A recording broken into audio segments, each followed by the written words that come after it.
నమస్తే, welcome to #you. నేను మీ నరేష్. మనం చూస్తూ ఉన్నాం, దేవాలయాలలో కొన్ని ప్రత్యేకమైన దేవాలయాలు ఉన్నాయి. అంటే ప్రత్యేకమైన దేవాలయాలని కాదు, కానీ దేవాలయం ఎక్కడైనా దేవాలయమే. ఎందుకంటే హిందూ సనాతన ధర్మంలోని అన్ని దేవాలయాలను హిందుత్వవాదులు ఎవరైతే ఉంటారో వాళ్ళు ఖచ్చితంగా పూజిస్తూ ఉంటారు. అందులో ప్రత్యేకం ఏంటంటే ఏడుకొండల వెంకటేశ్వర స్వామి.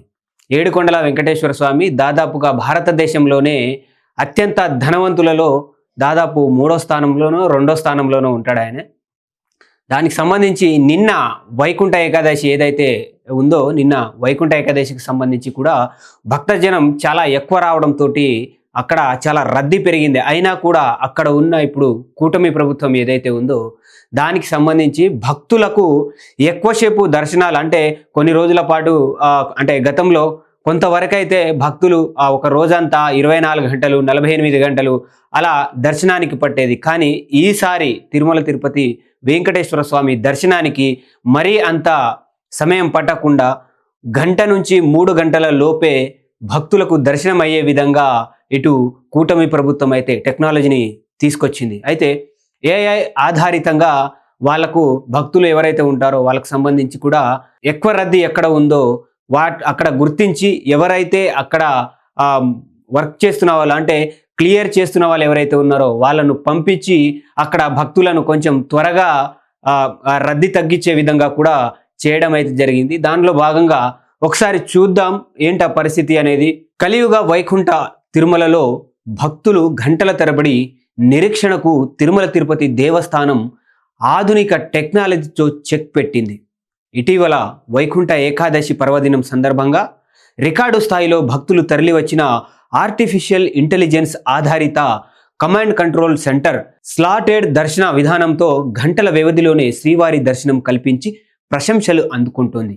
ఈ కొత్త విధానం విజయవంతం కావడంతో భక్తులు హర్షం వ్యక్తం చేస్తున్నారు. వైకుంఠ ఏకాదశి సందర్భంగా డిసెంబర్ 30, 31వ తేదీల్లో తిరుమల భక్తులు పోటెత్తారు.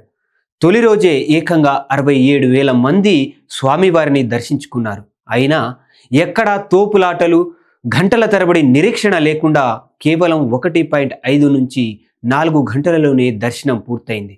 ఇందుకు వైకుంఠం క్యూ కాంప్లెక్స్ 1లో ఏర్పాటు చేసిన అత్యాధునిక కమాండ్ కంట్రోల్ సెంటర్ కారణం. 2025 సెప్టెంబర్లో బ్రహ్మోత్సవాల సమయంలో ముఖ్యమంత్రి చంద్రబాబు నాయుడు ఈ కేంద్రాన్ని ప్రారంభించారు. ఈ కమాండ్ కంట్రోల్ సెంటర్కు 300కు పైగా సీసీటీవీ కెమెరాలు, 42 ఫేస్ రికగ్నైజేషన్స్ కెమెరాలు అనుసరించారు. ఈ వ్యవస్థ ఆలయ ప్రాంగణాన్ని 3D నమూనా రూపంలో తెరపైకి చూపిస్తుంది. ఏదైనా ప్రాంతంలో 500 మందికి పైగా భక్తులు గుమిగూడితే ఆ ప్రాంతం ఎరుపు రంగులోకి మారి అధికారులను అప్రమత్తం చేస్తుంది. 500 లోపు భక్తులు ఉంటే పచ్చ రంగులో, క్యూ లైన్లు సాఫీగా సాగుతుంటే పసుపు రంగులో కనిపిస్తుంది. దీంతో రద్దీ పెరిగే ప్రాంతాలను ముందే గుర్తించి సిబ్బందిని అక్కడికి పంపించి క్యూ లైన్లను వేగంగా ముందుకు కదిలేలా చర్యలు తీసుకుంటుంది. ఈ టెక్నాలజీ ముందుగా బుక్ చేసుకున్న టైం స్లాట్ విధానం కలిసి రావడంతో వైకుంఠ ఏకాదశి దర్శనం విజయవంతంగా పూర్తయ్యాయని టీటీడీ అదనపు ఈఓ వెంకటా చౌదరి తెలిపారు. భక్తుల నుంచి మంచి స్పందన వస్తున్న నేపథ్యంలో జనవరి 2 నుంచి సర్వదర్శనం భక్తులకు కూడా ఇదే విధానాన్ని అమలు చేయాలని, భవిష్యత్తులో లడ్డూ కౌంటర్ల వద్ద రద్దీని నియంత్రించేందుకు కూడా ఈ టెక్నాలజీని విస్తరించాలని టీటీడీ యోచిస్తుంది. తిరుమల పుణ్యక్షేత్రంలో వైకుంఠ ద్వాదశి పర్వదినం సందర్భంగా శ్రీవారి పుష్కరిణిలోని చక్ర స్నానం వైభవంగా జరిగింది. ఈ పవిత్ర కార్యక్రమాన్ని శాస్త్రోక్తంగా నిర్వహించారు. దీన్ని పుష్కరిణి తీర్థముక్కోటి అని కూడా పిలుస్తారు. ఈ సందర్భంగా ఈ సుదర్శన చక్రాల్వార్ను ఆలయం నుంచి మంగళ వాయిద్యాల నడుమ ఊరేగింపుగా పుష్కరిణి వద్దకు తీసుకొచ్చారు. వేద పండితుల మంత్రోచ్చరణ మధ్య చక్ర తల్వార్కు పవిత్ర స్నానం చేయించారు.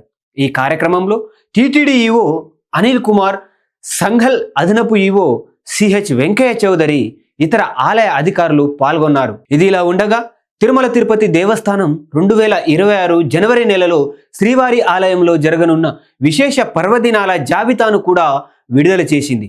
భక్తుల సౌకర్యార్థం ఈ వివరాలను ముందుగానే ప్రకటించింది.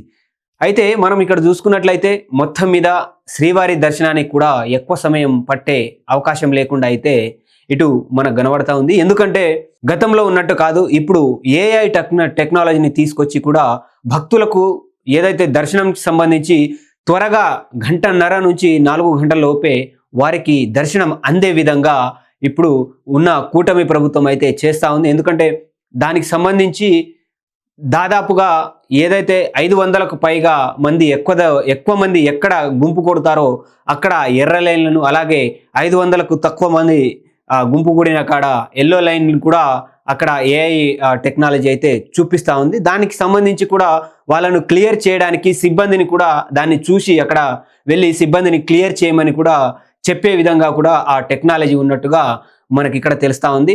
ఇక భక్తులకైతే ఇది పెద్ద పండగతో పాటు సంబరం అని కూడా మనం ఇక్కడ చెప్పుకోవచ్చు. ఎందుకంటే రోజుల పాటు స్వామివారి దర్శనం కోసం ఇక నుంచి వెయిట్ చేయవలసిన అవసరం లేకుండా ఏఐ టెక్నాలజీ తోటి 1.5 నుంచి 4 గంటల వ్యవధిలోనే ప్రతి భక్తుల ఆ దర్శనం అయ్యే విధంగా కూడా ఇప్పుడు టీటీడీ చేస్తూ ఉంది. ఆ టెక్నాలజీని ఉపయోగించి కూడా భక్తులకు ఎలాంటి అసౌకర్యం కలగకుండా కూడా ఇటు తిరుమల తిరుపతి దేవస్థానం వాళ్ళు చేస్తూ ఉన్నారు. కాబట్టి భక్తులు ఎప్పుడు వెళ్ళినా కూడా మీ దర్శనం త్వరగా అయిపోయి ఒక రోజులోనే మీ దర్శనార్థం వెంకటేశ్వర స్వామి దర్శనం మీకు కలుగుతుందని చెప్పేసి కూడా అటు టీటీడీ నుంచి అధికారులు చెప్తా ఉన్నారు.